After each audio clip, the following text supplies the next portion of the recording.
And now, it's time for another Dice Tower review with Tom Vasel.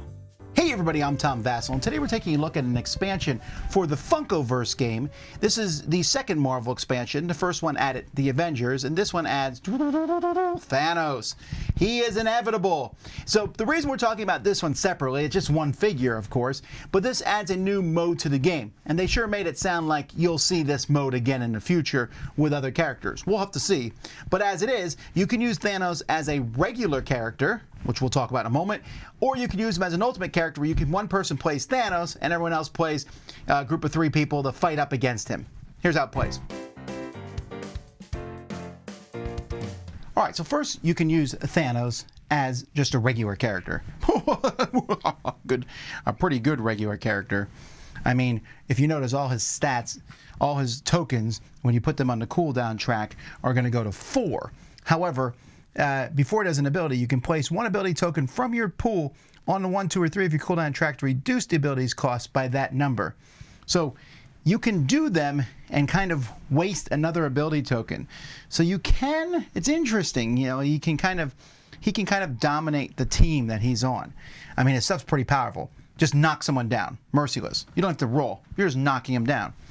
Here, Titanic Throw, a challenge 3, you can push him 2 spaces, and here he can move next to someone 2 spaces and then do a challenge 2 to each adjacent rival. So that's pretty powerful. So straight up, as a normal character, he's worth having on a team. You can also play this in ultimate mode. So when that happens, you'll take this here, says Infinity War, and you just put it on top of another scenario. So this is the siege scenario from the helicarrier bridge, but it doesn't even have to be something from Marvel, like, hey, this is the scrimmage from the Looney Tune, the Space Jam one, so now we're having the Infinity War there. So what does the Infinity War do? Well, first of all, it replaces some of the tokens with these. So instead of having A, B, C, D, E, you're going to replace the tokens with these. You're going to have Infinity Stones in the game. So Thanos will start with 1. You're going to play with just Thanos against a team. Each other people start with 1, and you're trying to get the Infinity Stones. If Thanos gets all 6 Infinity Stones, he gets Infinity Points, and that's how you win. I think they just put that in there to be silly. But if every time Thanos is knocked out by the good guys, he's the ultimate character, you get 2 points. And there's some other rules in here. Well, the Infinity Stones don't do anything in particular, the different colors, although it's neat to have them. But you get 1 extra die for each Infinity Stone you have when you do a non-basic challenge. So if Thanos gets several of them, he gets really, really powerful. And speaking of power, that's the thing. Thanos starts here with Ultimate Thanos. So Ultimate Thanos here, who starts with 2 reds and 2 grays, that's a pretty good starting array. He has these 3/6, which are pretty strong. He always shifts off the cooldown track. You ignore the scenario card and treat any squares on the edge of the board as starting area, so he just comes in. He also always comes back right away. But here, do a challenge 6 to any rival. You don't got to be next to him.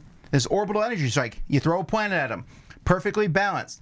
You flip the first player marker, dark side up, you knock someone out. If the light side's up, you knock out a standing rival character of your opponent's choice. You know, they're going to get knocked out anyway. It just depends which one you pick.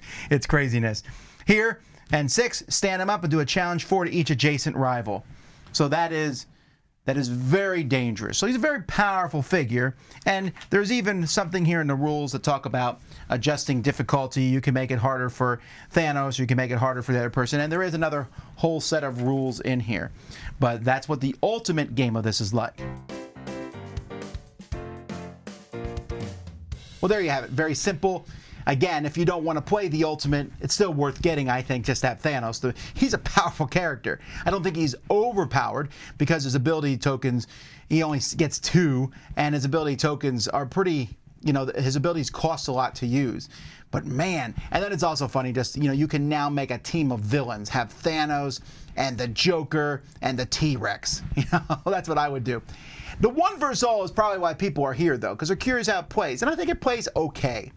Thanos is a bit bombastic. Boom, blow up this, blow up that. And so the heroes, it's not a lot of maneuvering here. You're not trying to be so tricky against Thanos. You are trying to run around and pick up the Infinity Stones you don't get and avoid Thanos from hitting you. But when he has an orbital strike that can hit anyone on the board, not a lot you can do about it. So it feels balanced, but it feels to me like you're also just running up and punching him in the face as hard as you can. And you're going to want to pick your heroes to have people do that well. Now, I mean, I won't lie. It's possible that Thanos has been confronted by the Kool-Aid Man. Kool-Aid Man may not have done so well, but the T-Rex and the Professor from the Back to the Future, Doc Brown. So, I bring my best against him. I'm not bringing the Avengers. I'm bringing Doc Brown and the Kool-Aid Man. Kool-Aid Man's not that powerful. But anyhow, it's a fun way to play. It's not the way I want to play all the time, but I like that it's an alternate thing in the box. As it is, though, I think he's also a cool character to add to the game. So there you have it. That's Thanos from the Marvel Funkoverse. I'm Tom Vasel. We'll see you next time. Dice Tower Judgment. I am approved.